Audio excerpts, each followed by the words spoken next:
जय श्री कृष्ण दोस्तों, स्वागत है आपका अपने YouTube चैनल भक्ति कृपा रस में। दोस्तों, आज के इस वीडियो में हम माघ मास की अमावस्या की कथा सुनने वाले हैं। इस साल यह माघ मास की अमावस्या सोमवार के दिन पड़ती है, इसलिए इस अमावस्या को सोमवती अमावस्या के नाम से जाना जाता है। ऐसा माना गया है कि ऐसा योग साल में 2 या 3 ही बार होता है और सोमवार के दिन आने वाली अमावस्या और अमावस्या से विशेष होती है। तो आज के दिन हमें अधिक पुण्यदान करना चाहिए, भगवान का पूजन करना चाहिए, इस सोमवती अमावस्या की कथा सुननी चाहिए। तो दोस्तों, आज के इस वीडियो में हम इस सोमवती अमावस्या की कथा ही सुनने वाले हैं। जो कथा में आप सुनेंगे कि क्यों सोमवती अमावस्या का विशेष महत्व है, अंत तक मेरे साथ जुड़े रहेगा ताकि आप सभी लोग इस सोमवती अमावस्या की पूरी कथा सुन सके। तो दोस्तों, कथा सुनने से पहले अगर आपने हमारे चैनल को सब्सक्राइब नहीं किया है तो अभी जाके हमारे चैनल को सब्सक्राइब करें ताकि आप सभी लोगों को हमारे चैनल के नए वीडियो सबसे पहले देखने को मिले। तो आइए दोस्तों, अब हम साथ में मिलकर इस सोमवती अमावस्या की कथा सुने। एक गरीब ब्राह्मण परिवार था। उस परिवार में पति पत्नी के अलावा एक पुत्री भी थी और वह पुत्री धीरे धीरे बड़ी होने लगी। उस पुत्री में समय और बढ़ती उम्र के साथ सभी स्त्रीयुक्त गुणों का विकास हो रहा था। वह लड़की सुंदर, संस्कारवान एवं गुणवान भी थी, किंतु गरीब होने के कारण उसका विवाह नहीं हो पा रहा था। एक दिन उस ब्राह्मण के घर एक साधु महाराज पधारे। वो उस कन्या के सेवा भाव से काफी प्रसन्न हुए और कन्या को लंबी आयु का आशीर्वाद देते हुए साधु ने कहा कि इस कन्या के हथेली में विवाह योग्य रेखा नहीं है। ब्राह्मण दंपति ने साधु से उपाय पूछा कि कन्या ऐसा क्या करे कि उसके हाथ में विवाह योग बन जाए।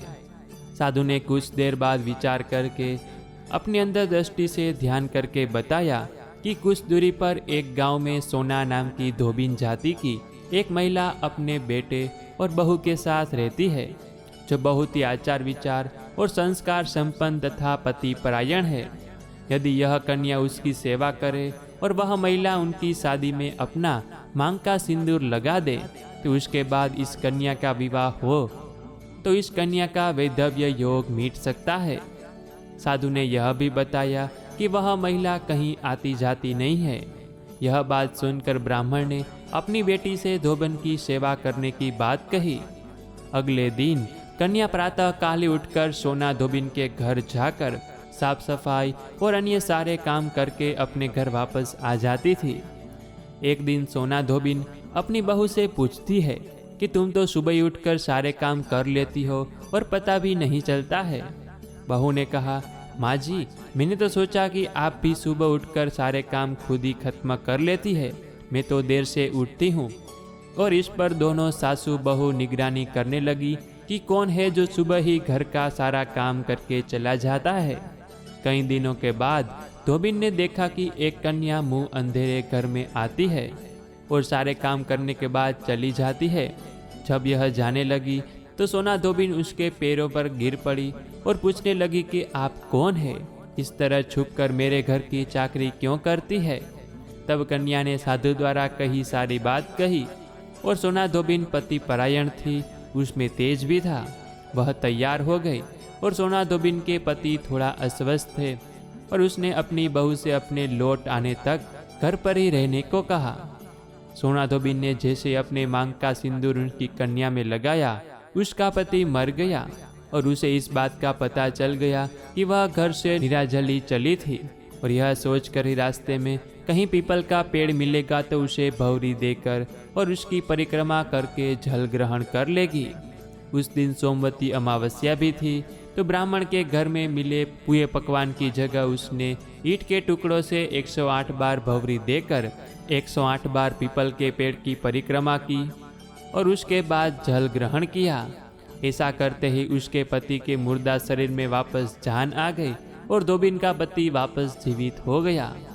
और इसीलिए सोमवती अमावस्या के दिन शुरू करके जो व्यक्ति हर अमावस्या के दिन भौरी देता है उसके सुख और सौभाग्य में वृद्धि होती है।